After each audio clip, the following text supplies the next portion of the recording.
Thanks, Steph. What's up, New Orleans? Ready? Go.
we will leave you in these wonderful New Orleans hands that are probably very good at music. I'm gonna miss you.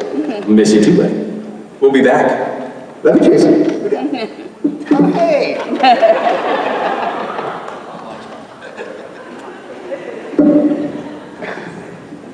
Hey, gang.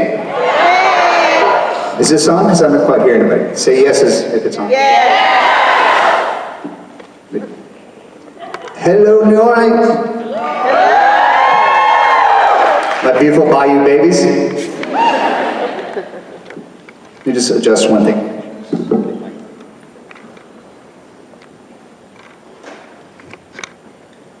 And, oh, there I am. I didn't turn my mic back on. I mean, my hearing thing on. That's the technical term for it, the hearing thing. I've learned a lot. You'd think I would know what the hearing thing is called after doing these conventions for years and years and years. Hi, everybody. I gotta say, I need to be congratulated because I've not been in this amazing town since 2015, and yet I woke up without a hangover. Because I'm going to be a professional. I doubt that I'm the only one in this room that can say the same thing. But if you are maybe feeling a little less than your usual beautiful selves this morning because of some, I don't know, leprechaun or gremlin or Keebler elf snuck in your room and forced you to consume too much alcohol last night, or beignets, then I want to thank you for coming out. And thanks for coming out, even though it's apparently that Jared and Jensen dudes aren't here yet today. But thank you for coming out anyway, just to see me.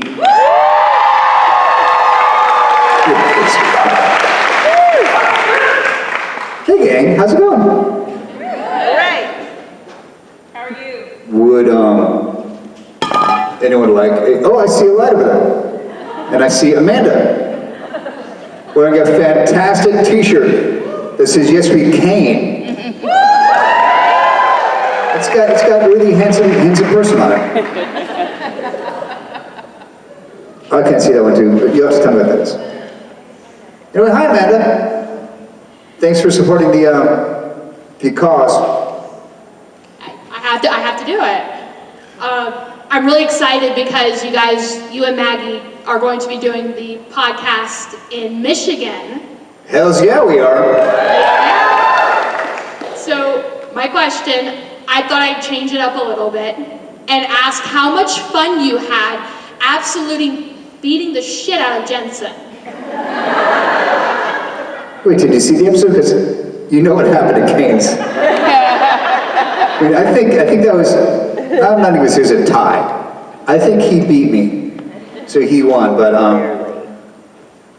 before I start plugging my podcast, I'll answer your question. That scene with Jensen was the most amazing day on set I had, and I had a lot of. I mean, I didn't have a lot of days on set, unfortunately, because we needed a few more Kane episodes than there were. But I was very happy with the ones I got. And if I was going to cap it with anything, it was that fight scene between Jensen and I, which we rehearsed for, I want to say 3 days, and yet when it got to the time on set, there were no stunt personnel necessary, obviously because Jensen's a stuntman on his own right.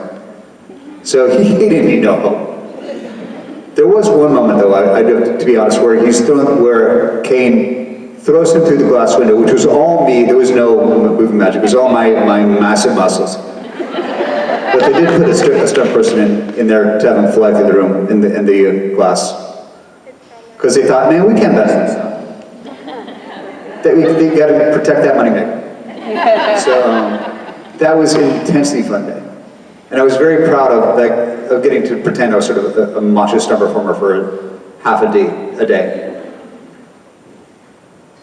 But yes, my favorite day on set was beating up Jensen Ackles. He says with air quotes. But don't tell myself. Actually, no, you can tell him. He might agree that being one hand air quote beaten up by me was an enjoyable day for him too. I think he said it before. So Thank you for that. And regarding the podcast, I need to plug my own show. Do you all know that I was on a show called Psych? Okay, so Maggie Lawson and I have a podcast, which is kind of my current project now.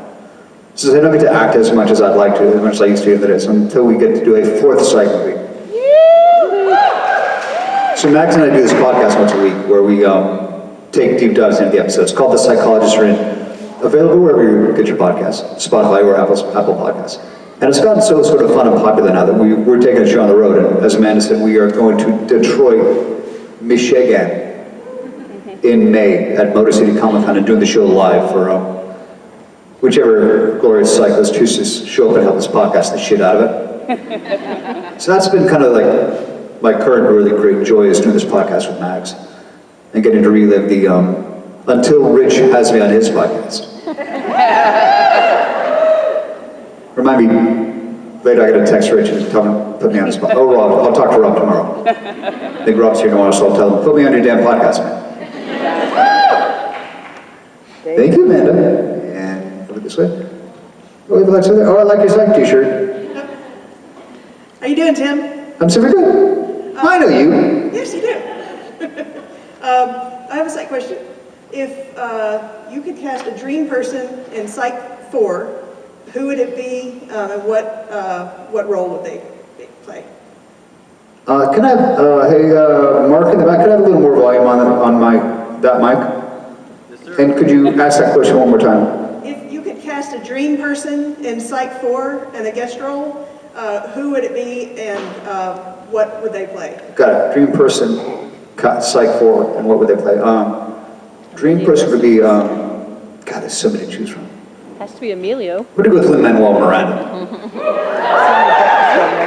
And he and Lassie would do a duet about, I don't know, I'm not the writer, whatever the hell Lin wants to do. And if Lin's too busy being a genius musical artist, then I'd go with Ricky Gervais. And again, if Ricky's too busy on tour, because I know he's got a comedy tour coming up. Because Ricky was my co-star in Galavant for one day, and he's a very lovely man. Then next would be John Cleese. He's a massive Python fan. So let's see in the order. You all got to start writing letters and or DMing these people. So it goes Lin-Manuel, Ricky Gervais, and John Cleese. Although I don't know if John's on Twitter. Because he doesn't DM me. He doesn't call me for lunch anymore, so maybe he is. So that's my answer. And what they would play, whatever the hell they want, because they're all geniuses. Hello, that's somebody. Hi, Tim. Hi there. My question is, what was your favorite scene to shoot with Corbin? My favorite scene with the handsome Corbin Burnson has to be Psych 3, This Is Gus. Our scene on the porch where I'm talking about the existential crisis that Lassiter is going through as trying to figure out what he's going to be as a human, as a cop, and as a dad. And that scene, it was really special to me because basically James and Steve kind of wrote what was going on in my life at the time. I have to say how intensely supportive the entire Psych family has been in my recovery. My first time back on set, on any set after that thing that happened on my brain that were tried to kill me 6 years ago next month. Yeah, it's next month. They just welcomed me back, and it was so scary getting back on set because I didn't know if I could act anymore. Hell, I didn't even know if I could walk on the stage like this anymore. But those guys and gals were there too. I just knew that they would lift me up if they would be there to catch me as I fell. Which luckily I didn't physically fall. Not on that set. But then when we got time to Psych, and of course Psych 2 was just all about Lassiter's recovery. But with Psych 3 it was much more about the existential crisis of what Tim the actor and Carlton the human being was going through. So they really wrote what was going on in my head. That's why that scene was just two guys talking to each other, and it was all sort of very real. So that's my favorite Corbin scene. One of the sweetest men you ever hope to meet if you get to meet him. Thank you. The psych questions, we'll just say it's a psych con. Hello. Hello. I just want to say that yes, some of us are here actually just for you, myself included. Aww. You know, it's been 3 years, but I have one question for you, and that would be your new role in the Percy Jackson series. Is there anything you can tell us about Hephaestus and what that was like? Well, he's monstrously handsome, even though in the book, apparently he's not. So, yes, I was honored enough to be, or lucky enough to be invited to come do a role in the new Percy Jackson series. Which came about because my friend Dan Schatz, who created a series called Jericho, I did years and years ago. Jericho fans, right on, Jericho fans in the house! So Dan emailed me, he's like, hey, do you want to come up and do this? Which again, I was still just getting back into the physical portion of acting, but not, no, into all acting. So every time I come to a show, it's really scary. Because I don't know how much I can still do it. And walking on a set, because I got a blind spot now on my left side, and obviously you see me walking out, I'm not as agile on my toes as I used to be. So walking on any set, actually any space is a little scary now. So Dan was like, you want to come up and do this? And I honestly had to, I texted him back and said, you know, just so you know, you're not getting the same actor you got, what was that, 9 years ago when we did Jericho together. And God bless him and John Steinberg. They said, we want you however you are. Like, we will take whatever we can get with you back. So I get to set, and they could have been more accommodating as possible. Which, speaking of accommodations, I'm now on the newly formed Screen Actors Guild Performers with Disabilities Committee, trying to get access more for actors in my boat and or in my chair and everybody else out there. So Dan was just could not have been more amazing, doing everything I needed, physically accommodation. And we were talking about it. I said, you know, look, because Hephaestus has some great speeches in this episode.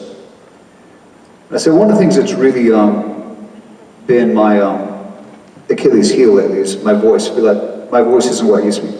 Rich Spade, when we were in theater school together, used to call me Il Voce, because I had this sort of booming theater voice that did the back row. And that's sort of taken away by my stroke. So I was a little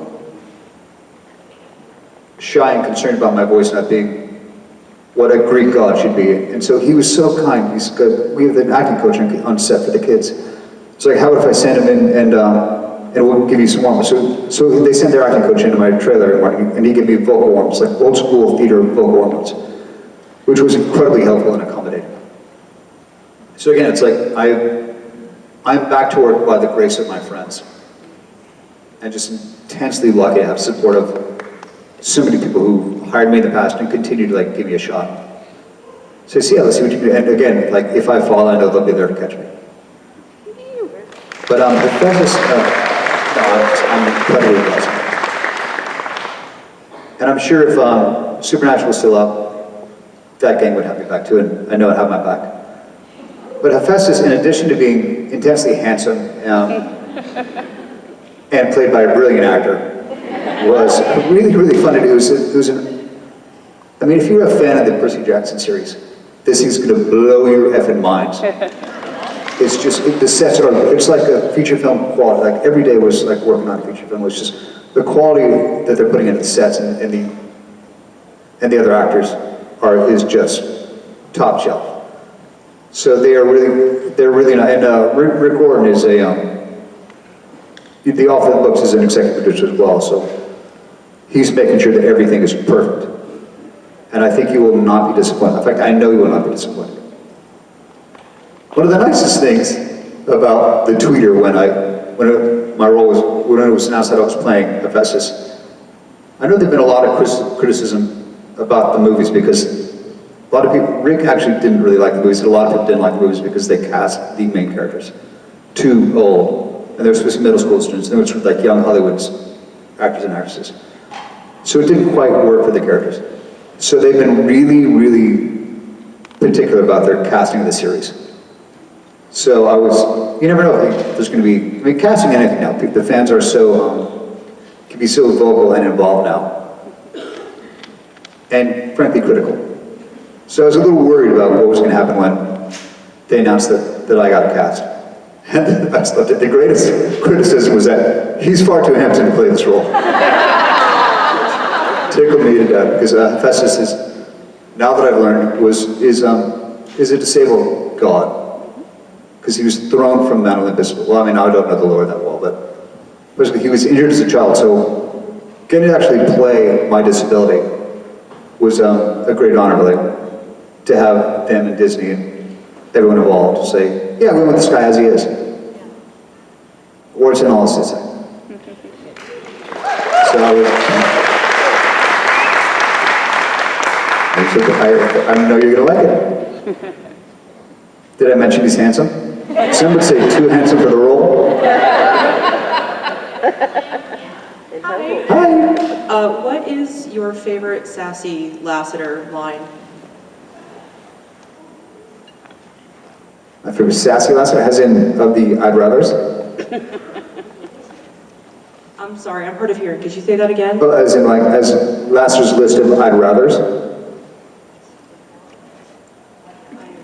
Like, when he would sass, like Shot and Gus, like I would rather adopt a child, like that kind of thing. Okay, yes. My favorite is probably the original, I'd rather shower with a bear, which James came up with on the spot. But truth be told, I'd rather French kiss a hobo. But then, of those I'd rather lines, it's the line to her, I'd like to invite you in the most gentle way as possible to shut it. Because Max and I, we just did it on the Rewatch podcast, we just did a whole episode dedicated to the episode, a very Juliet episode, which is where that line originates, and then she and I go back and forth. Actually, no, it's the head and tail the whole damn episode, or Joss episode. We go back and forth, I think, for the entire episode, telling each other to shut it, which, for these two people who just love each other and these colleagues that are such great friends, to shut it is, was delightful. So I think that's my favorite. I mean, there's so many sassy Lassie. I loved whenever they gave Lassiter sassiness. Thank you. Thank you.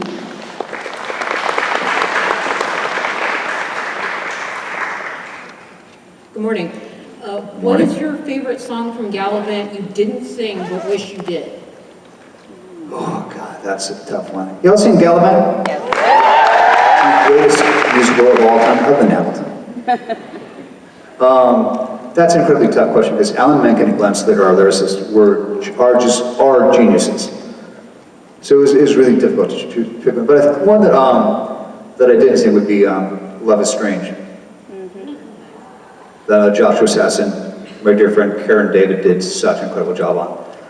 I love it so much that Karen and I actually sang at a charity event for Chris Leonard, who was our co-composer. So he had us down to his studio to sing at an event, and Karen was there, and so we did an impromptu version cover of Love is Strange. And the thing is, Josh has a much higher voice than I do. So I didn't entirely embarrass myself, but it wasn't the greatest version of it. But I was very happy to finally get to do a duet with Karen. Who, and if you ever get a chance to meet Karen David, take it, because she is just a ray of sunshine. Thank you so much. Thank you. Hi. I first became aware of your talent way back on Xena. And I was thrilled to see you show up on Supernatural. Of course, that was amazing. I wondered if there was something about the fantasy sci-fi genre that you liked when you were performing in that genre as opposed to others. Was there anything from the fights to the scripts to the costumes in some cases? Was there something you liked most about that genre?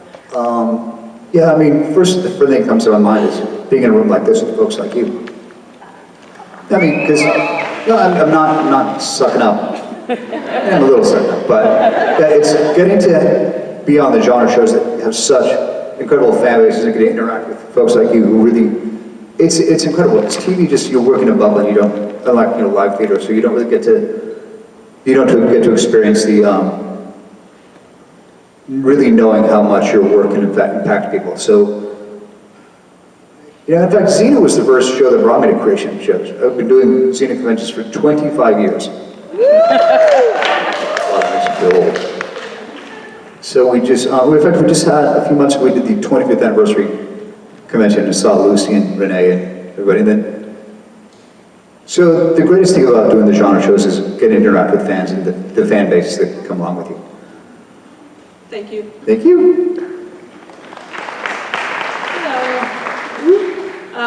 My question is a side question.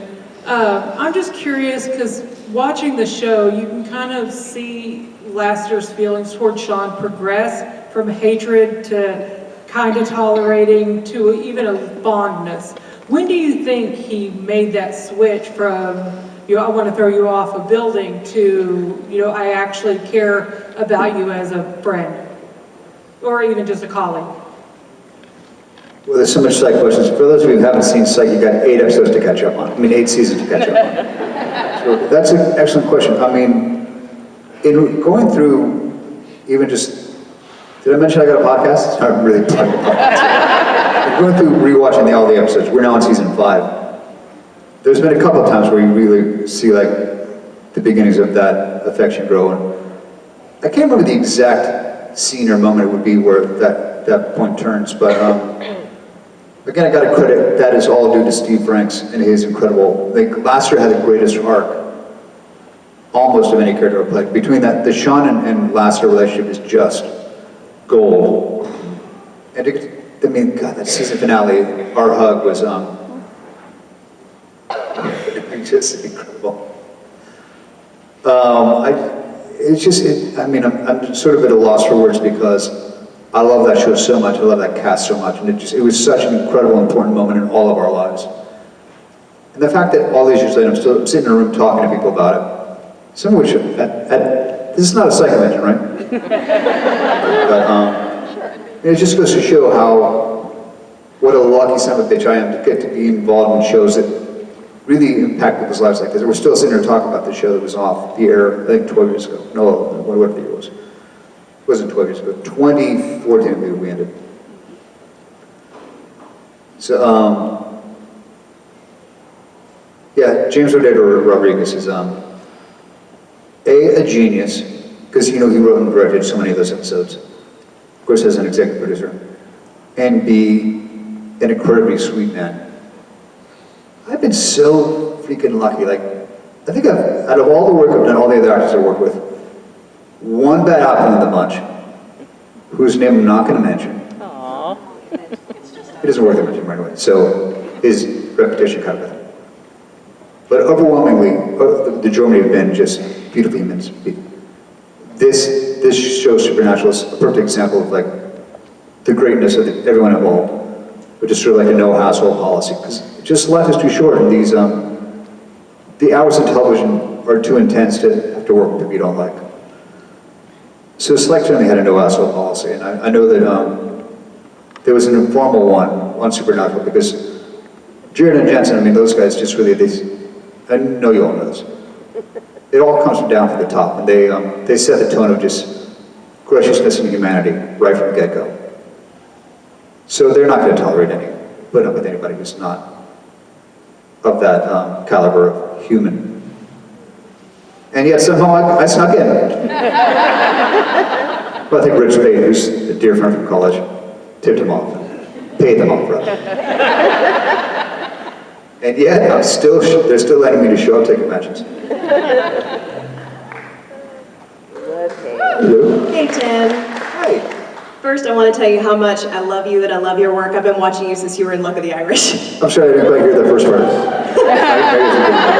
I wanted to tell you how much I love you and I love your work. Oh, I got it. Do you want me to tell it to you again? No. You're very kind. You have an impeccable taste, so thank you. But my question is I wanted to find out what were some of your worst audition experiences from early in your career? Well, I've tried to block a lot of them out. Worst audition experiences. Okay, it's a curveball, because auditioning can be such a traumatic thing. It would be I had a general audition once for a network, a feature studio casting person. And I had just gotten back, I think we'd taken a vacation to Hawaii, so I came back and I was tan, I was feeling pretty good about myself. I had on a brand new suit, was feeling really good about myself. Walk in and this casting director was like, so what's your story? Which is the worst thing an actor ever wants to hear. So basically I had no idea who the hell I was. And it was an uncomfortable 20 minutes of me just trying to sell myself, well, I want to be an actor, and put me in a movie. And it was, eventually, she had something else to do, so then, and then she's like, hey, we got a movie, we have a part for you coming up. And she called an assistant to come in, she's like, John, bring in those slides. So she wanted me to read for this role, and it was like a one-line role. I was like, I'm kind of trying to get something a little more than just one line in a movie. Thank you very much. So, luckily the audition ended, and I got the hell out of there. They didn't validate my parking, so it was at Universal, I had a very long walk back with car, long walk of shame back in my car. That's got to be the worst. The second worst would have been when the casting director, which I'm not to be beat up on casting directors because they are the unsung heroes of our business, and many dear friends of mine are casting directors. And I certainly wouldn't be here without the support of a few early ones championing me in the early days. But the audition, when I walked in, the casting director asked if I'd put on a few pounds over the holidays.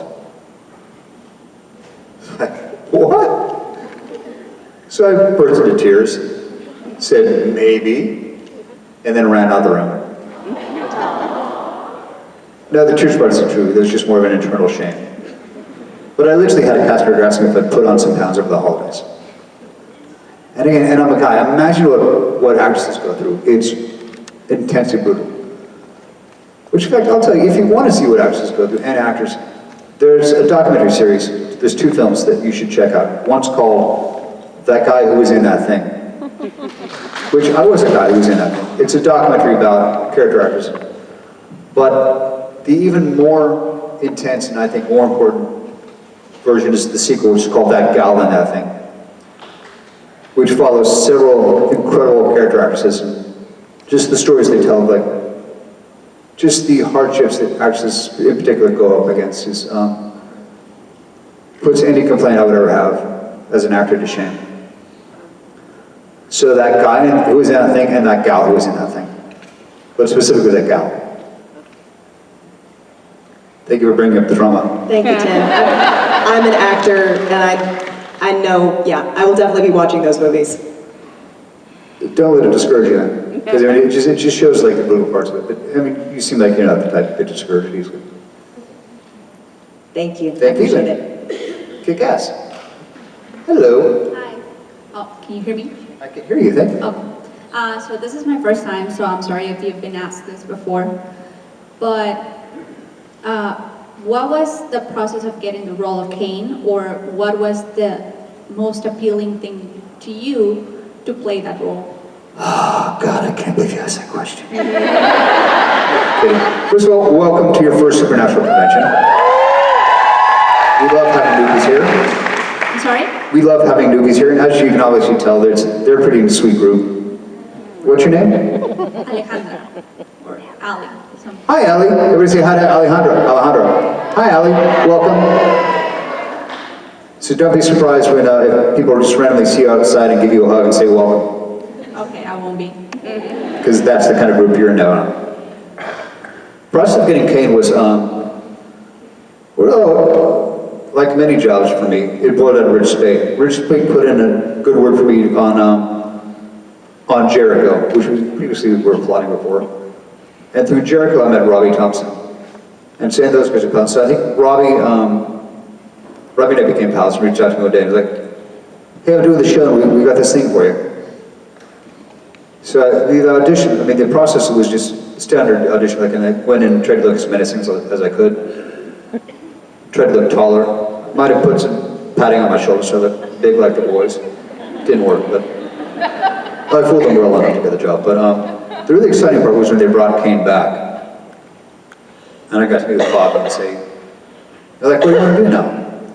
So I'd really like to see sort of the background of like how Kane became this badass. So they went a little more into Kane's darker personal side. I mean, we got a lot of that with the first episode, but basically, the audition process is just go in, be menacing, try not to script the lines that they so beautifully wrote.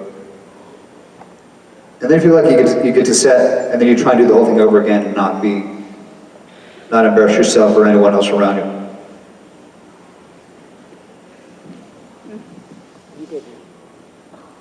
Thanks, Ellie. What's up, Tim? I just want to say I love you, and I love all your work that you did in Supernatural, but also Luck of the Irish. I grew up with Luck of the Irish, man. You were awesome. In this light, for a second, I thought it was Jensen. Especially look at those shoulders. Seriously, look at these shoulders and arms, everybody. You go to the gym today? I enjoyed it. But my question is a psych question. I'll take it. That moment at the season finale, and Sean made that video for you, and you're watching it, and he's telling you that, you know, he views you as his friend and everything, and how much he appreciates your relationship with Juliet, and you love her as much as he does. But that moment, when he's about to tell you his secret, you take out the disc right away, and you break it, and you throw it away. Yes. What was the reasoning behind that? What were you thinking at that moment? Why did you take that disc out and like snap it?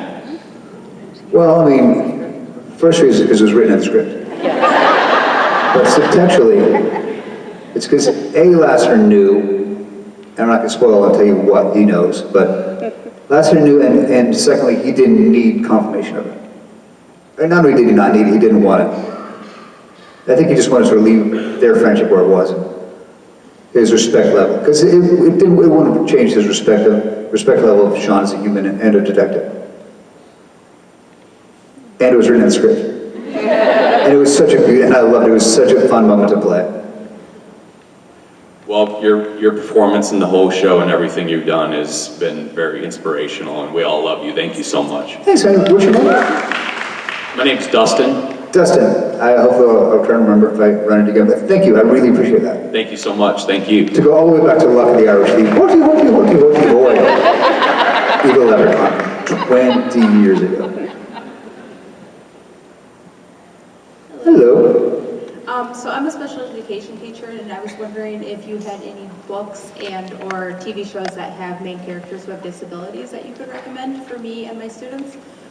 Not from my head, but first of all, God bless you for the incredibly important work you do. Let's see. Well, the first one would be, I mean, your kid, how old are the kids usually? Middle school. Middle school. Well, they're probably not into This Is Us, but getting the opportunity to play a stroke survivor on that show was an incredible gift. That I have Dan Philbin to thank for that. Creator of Galavant, by the way. Think of what else I can think of. I'm sorry, I'm drawing a little bit of a blank. Of course, I did just bring it back to only my work. Which is fine. Well, the Psych's pretty good too, because of course Lass is a stroke survivor in that as well. And if they're middle school, they might be a little more into Psych than This Is Us. Probably. So I would go with Psych. Psych. Do you have any books? I don't really have book ideas, I'm sorry. That's okay. Thank you. Thank you, and thank you again for your work. Angels are walking among us, everybody. Hi. Hi, awesome t-shirt. Your Psych pineapple. If you could recast the main cast of Psych as Muppets, who would be who? Wow, you really make me think. Well, there's got to be Sean would be Gonzo. Yeah. Delay would be Fozzie. I guess that leaves Henry being Animal. Or Henry and I would be the old men of the creepy old men of the balcony, I guess. Whose names I don't remember. and I certainly can't say, and Mag would be, who was the character, the actor, the singer in the band. Janice. You mean Dr. Teeth or Janice? Janice. Is it Janet? Yeah. Janice. Whoever the blonde is that sings. She certainly wouldn't be Miss Piggy because she's much too kind of and mellow person and non-vain like Miss Piggy. That's another question though. Hi, my name is Jace. I was wondering if you ever got pranked by J2 or what your favorite prank on set was. Pranked? Yes, I did. As a matter of fact, the sons of bitches. It was very tame compared to some of the things I've heard. So it was the first day of my second episode. Executioner Song. Take me a second. Yeah. So the first day of Executioner Song, as I'm walking down the cell block, rattling the cages and chains, and trying to just look all tough and badass. I suddenly hear in the background, I'm just like trying to walk and be like menacing and scary and tough. And I suddenly hear a really light, dainty song I sang in Galavant. Which Phil Screegia, the director of that episode, decided to pump through the entire stage. So which took me a second to go, what the hell is going on? Why am I hearing my voice singing? And God, I sound good. So it's like Kane just being cool, okay, Kane. I'd like to shoot with a crossbow. I'd like to stab him in the eye. I get to the end of the hallway and I actually did a little pirouette, which I don't think made it into any of the gaggaroos, unfortunately. But that was the best prank, which just made me stop and laugh. And feel really like I was one of the gang. Thank you. Thank you.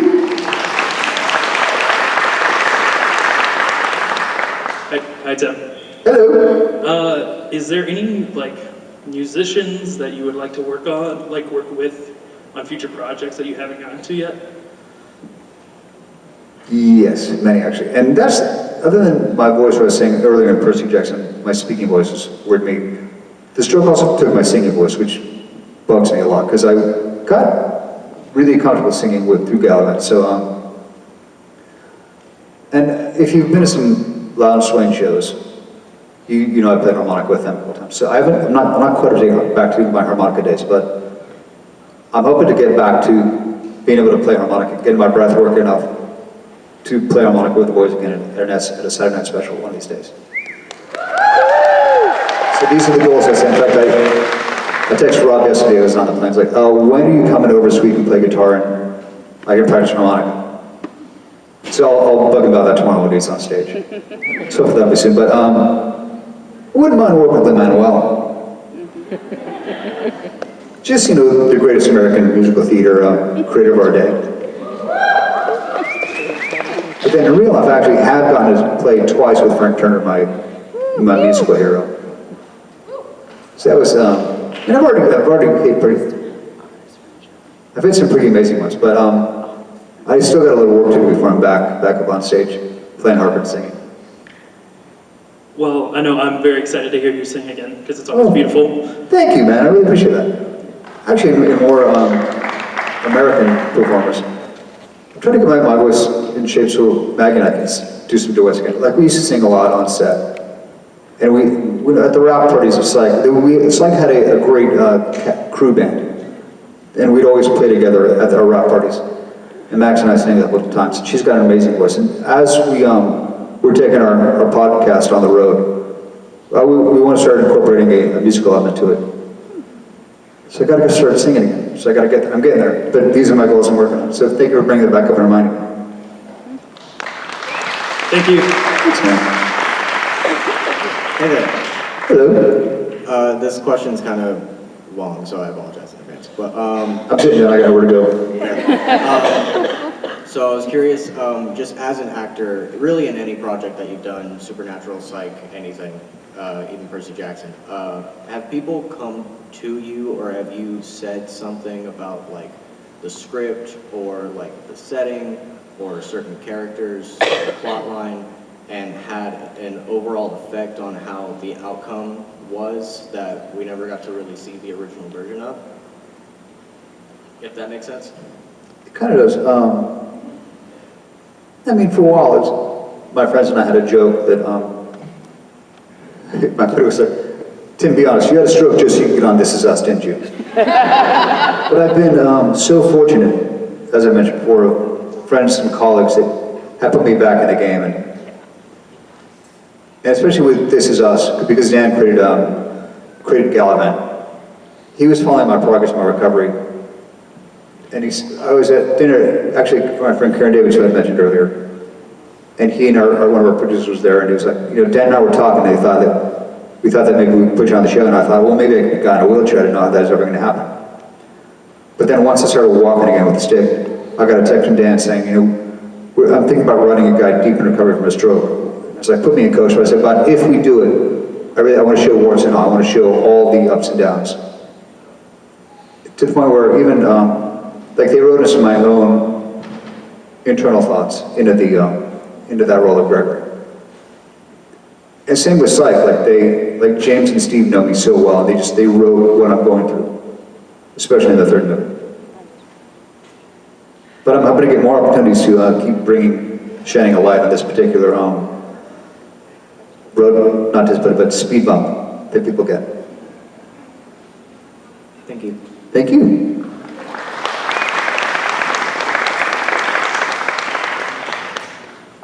Hi, Tim. Hello. One of the first shows I remember watching you in was Sequest, and I was wondering what it was like, almost like what the difference was between working on a show like that and then Supernatural. Well, the first difference is, by the time I was doing Sequest, which I think was it was my first big job. I think I got my SAG card on that.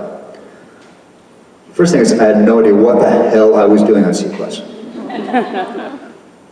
And not that I hadn't knew what I was doing by the time I got to Supernatural, but by the time I did get to Supernatural 20 years later, I had a little bit more of an inkling about how to act and how you do this thing on camera. There was a moment on Sequest, which by the way is, Sequest, Ted Raimi is the reason I got on Xena, because Ted was on Sequest with me and we became friends, and he called me one day and said, hey, and my hair was long at the time, and he's like, they're looking for a Jesus character on Xena. So he literally got me that audition. But there was a day on set where, again, I just had no idea what I was doing, because, I mean, I've got this theater degree, this classical theater degree, and not a word was ever spoken about how to work on camera.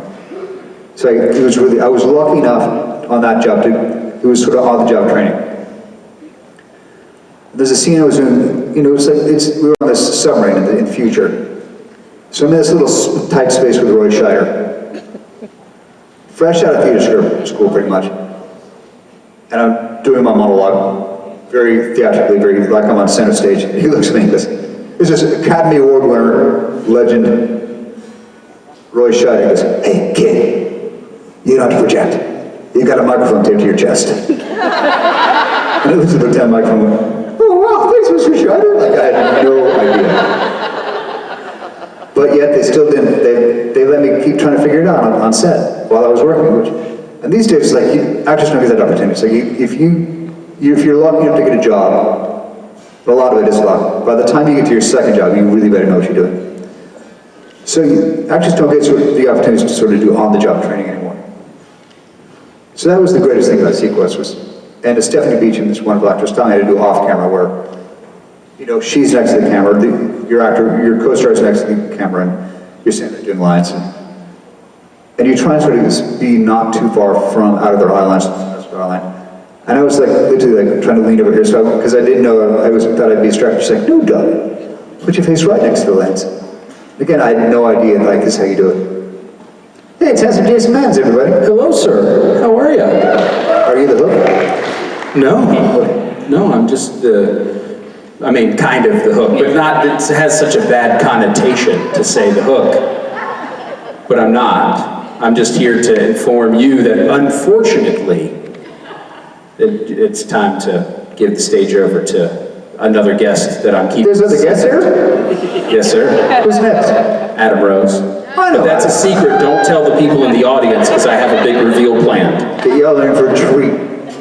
I haven't seen Adam in years. Is he backstage? He is indeed. I'm gonna give him a big hug and a kiss. And in fact, later I have to give all of you, this amazing band, a big hug and a kiss later if I haven't got anyone already. How about this band, ladies and gentlemen? How lucky are you to have a house band?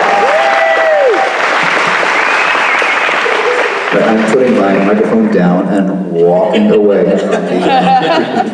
from the stage before Jason finally throws me over his shoulder and hurts me out. Ladies and gentlemen, please give a warm round of applause to Mr. Tim